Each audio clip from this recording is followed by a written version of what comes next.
হত্যা উস্কানিসহ ৮টি সুনির্দিষ্ট অভিযোগে মানবতাবিরোধী অপরাধের মামলায় সাবেক তথ্যমন্ত্রী ও জাসদ সভাপতি হাসানুল হক ইনুর বিরুদ্ধে অভিযোগ আমলে নিয়েছে ট্রাইব্যুনাল। এর আগে সকালে আন্তর্জাতিক অপরাধ ট্রাইব্যুনালের রেজিস্ট্রার ASM রুহুল ইমরানের কাছে আনুষ্ঠানিক অভিযোগ জমা দেয় প্রসিকিউশন। এছাড়া জুলাই আগস্ট আন্দোলনে রাজধানীর চাংখারপুলে ৬ জনকে হত্যার ঘটনায় মানবতাবিরোধী অপরাধের মামলায় ডিএমপির সাবেক কমিশনার হাবিবুর রহমান সহ ৮ জনের বিরুদ্ধে ৮ম দিনের সাক্ষ্য গ্রহণ আজ। আন্তর্জাতিক অপরাধ ট্রাইব্যুনাল ১-এর চেয়ারম্যান বিচারপতি মোহাম্মদ গোলাম মর্তুজা মজুমদারের নেতৃত্বাধীন বিচারিক প্যানেল এ সাক্ষ্য গ্রহণ করবেন। আজ ২ জন সাক্ষ্য দেবেন বলে জানিয়েছে প্রসিকিউশন।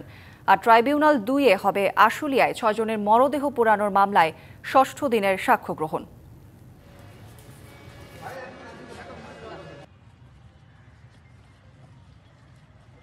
হাসানুল হক ইনু, প্রসিকিউশনের পক্ষ থেকে তার বিরুদ্ধে ৮টি অভিযোগ আনা হয়েছে।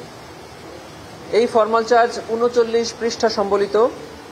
এখানে মোট 4টি ভলিউমে ১৬৭৯ পৃষ্ঠার ডকুমেন্টারি এভিডেন্স আমরা দাখিল করেছি। ২০ জন সাক্ষীর তালিকা আমরা দিয়েছি। অডিও ডকুমেন্টারি 3টি এবং ভিডিও ডকুমেন্ট 6টি। এরকম একটা কম্পাইলেশন আমরা ট্রাইব্যুনালে দাখিল করেছি। আজকে ট্রাইব্যুনাল 2-এ এই ফর্মাল চার্জের উপরে শুনানি হবে। এ বিষয়ে আরও বিস্তারিত জানব। ট্রাইব্যুনাল থেকে যুক্ত হচ্ছেন সহকর্মী মিজান আহমেদ। মিজান, মামলা সম্পর্কিত আর কি তথ্য আছে আপনার কাছে জানাবেন?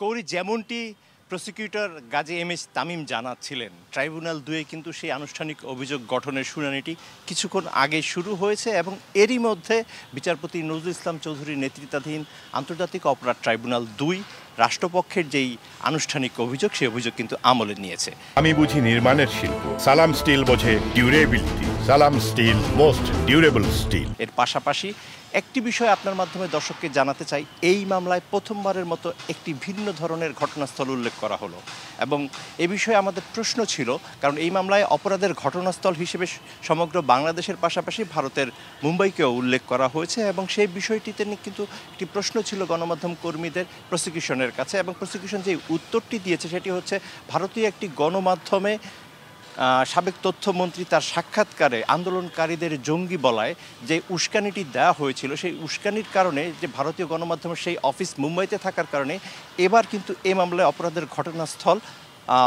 মুম্বাইকেও যুক্ত করা হয়েছে এবং এইটাকে আন্তর্জাতিক অপরাধ ট্রাইব্যুনালের বিচার্য বিষয় কিনা সে প্রশ্নও আমাদের ছিল এবং সেক্ষেত্রে তিনি বলেছেন যে আন্তর্জাতিক অপরাধ ট্রাইব্যুনালে বাংলাদেশে সংগঠিত মানবতা বিরোধী অপরাধে যদি বিয়ন্ড দ্য টেরিটরি হয়, বাইরে থেকেও যদি কোনো উস্কানি দেওয়া হয়, সেক্ষেত্রে সেটাও জুরিসডিকশনের আওতায় ট্রাইব্যুনালে রয়েছে বলে তিনি জানিয়েছেন এবং সবশেষ হয়তো এই বিষয়ে আদালতই চূড়ান্ত সিদ্ধান্ত দেবে এবং সেই সিদ্ধান্তটা কী হয় তা আপনার মাধ্যমে হয়তো পরবর্তী সময়ে আমরা জানিয়ে দেব।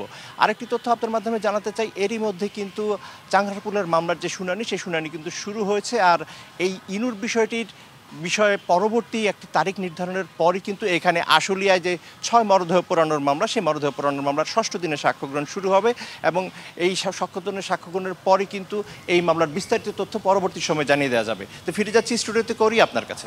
মিজান, ধন্যবাদ আপনাকে।